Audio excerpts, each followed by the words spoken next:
Hi, hello, வாங்க. எப்படி இருக்குறீங்க? நல்லா இருக்கிறீங்களா? நம்ம இன்னைக்கு என்ன பண்ண போறோம்? அஸ்வின் சீக்ரெட்ல நம்ம மஷ்ரூம் பண்ண போறோம். காளான் பண்ண போறோம் கிரேவி. பெப்பர் கிரேவி பண்ண போறோம் காளானு. அது எப்படி பண்றது பார்க்கலாமா? வாங்க வீடியோக்குள்ள. இங்க பாருங்க. தனியா 2 ஸ்பூன் எடுத்துருக்கிறேன். சீரகம் 1 ஸ்பூனு, 1 1/2 ஸ்பூன் மிளகு எடுத்துருக்கிறேன். சோம்பு 1 ஸ்பூனு, ஒரு 4 மிளகா, இது முந்திரி எடுத்துருக்கேன். இதை நம்ம ஒரு காயில் நம்ம வறுத்துக்குவோம். இதை நம்ம பொடி பண்ணிக்கலாம். இது எண்ணெய் ஊற்றாமல் இதை நம்ம வறுத்துக்கலாம். நல்லா வறுத்துட்டு பச்சை வாசனை போகிற மாதிரி வறுத்துக்கலாம். இது நம்ம மிக்ஸி ஜாரில் போட்டு நல்லா பொடி பண்ணிக்கணும். காளான் செஞ்சு பாருங்கள் கிரேவி எப்படி வருதுன்னு. இது கொஞ்சம் கிரேவியாக வரும். ஒரு வாசனை வரும். வாசனை வரைக்கும் இதை நல்லா வறுத்து தனியாக எடுத்து வச்சிடணும். கொஞ்ச நேரம் சூடு ஆறணும். ஆறின பின்னாடி நம்ம மிக்ஸி ஜாரில் போட்டு பொடி பண்ணிக்கணும். ஒரு கடாய் வச்சுக்கோங்க. பாருங்க, பாருங்க 2 பட்டை போட்டுக்கோங்க, 2 ஏலக்காய் போட்டுக்கோங்க, 4 லவங்கம் போட்டுக்கோங்க. நான் சின்ன வெங்காயம் எடுத்துருக்கிறேன். நல்லா பொடியாக நறுக்கி வச்சுக்கிறேன். நீங்கள் சின்ன வெங்காயமோ பெரிய வெங்காயமோ ஒரு 2 வெங்காயம் எடுத்துக்கோங்க. நல்லா நைஸாக பொடி பண்ணிட்டு போட்டுக்கோங்க. நல்ல பழமாக தக்காளி 2 தக்காளி பொடியாக நறுக்கிக்கோங்க. நல்ல பழ தக்காளியாக அதை போட்டுப்போம். தக்காளி போட்டுட்டு 1 ஸ்பூன் இஞ்சி பூண்டு பேஸ்ட்டு தக்காளியிலே போட்டுக்கணும். தக்காளி அதெல்லாம் வதங்கி வரட்டும், பச்சை வாசனை போகணும்.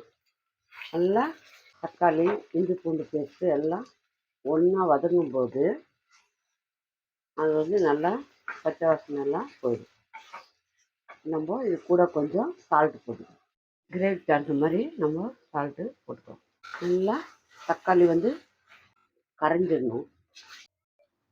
நல்லா தக்காளி கரைஞ்சிடணும். நல்லா தக்காளி கரைஞ்சிடுச்சு.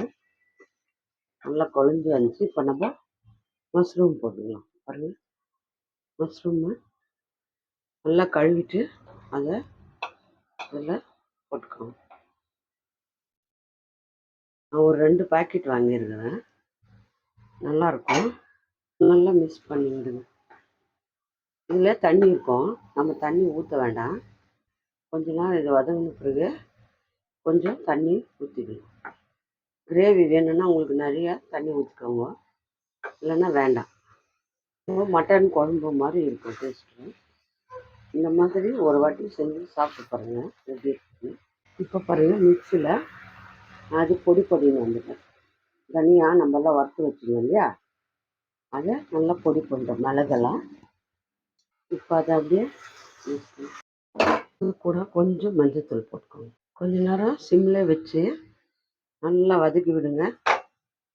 அது நல்லா தண்ணி இதில் பாருங்கள், இந்த மஷ்ரூம்லேயே தண்ணி இருக்கும். நல்லா வதங்கிடுச்சுன்னா அதிலே தண்ணி வந்துடும். இது பெப்பர் போட்டுக்கிறோம். அதனால மிளகாத்தூளெல்லாம் போட வேண்டாம். எல்லாம் அதில் மிக்ஸியில் அரைச்சிருந்து அந்த பவுடர்லேயே காரம்லாம் இருக்குது. வேறு எதுவும் போடாதுங்க. உங்களுக்கு கிரேவி வேணுன்னா கொஞ்சம் தண்ணி ஊற்றி, இதில் நானும் கொஞ்சம் தண்ணி ஊற்ற போகிறேன். பாருங்கள், நானும் சின்ன கிளாஸில் கொஞ்சம் கிளாஸில் தண்ணி ஊற்றுறேன். ஊற்றிட்டு நம்ம இப்போ இதை மூடி வச்சுக்கலாம். 10 நிமிஷம் நல்லா மூடி வச்சுருங்க. நல்லா வெந்துடும்.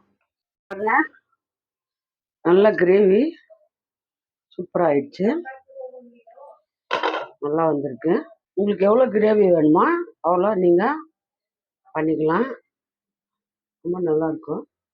இப்போது கொஞ்சம் கொத்தமல்லி போட்டுருங்க. கொத்தமல்லி போட்டு ஆஃப் பண்ணிடலாம். கிரேவி ஆயிடுச்சு சூப்பராக. நல்லா கிரேவி ஆயிடுச்சு. காளானும் வந்துச்சு. இப்போது ஒரு 5 நிமிஷத்துக்கு சர்வ் பண்ணிடலாம். பாருங்கள், மஷ்ரூம் பாருங்கள், கிரேவி எவ்வளோ நல்லா வந்திருக்கு.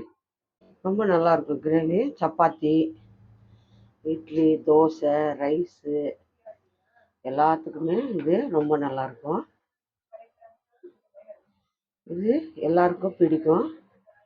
வீட்டில் இந்த மாதிரி ஒரு வாட்டி டேஸ்ட் பாருங்கள் எப்படி பண்ணி. நம்ம மட்டன் குழம்பு, சிக்கன் குழம்பெல்லாம் இதுக்கிட்ட ஒன்றுமே பண்ண முடியாதுங்க. ரொம்ப நல்லா இருக்கும் டேஸ்ட்டு. மறக்காமல் அஸ்வினி சீக்ரெட்டை லைக் பண்ணுங்க, ஷேர் பண்ணுங்க, கமெண்ட் பண்ணுங்க.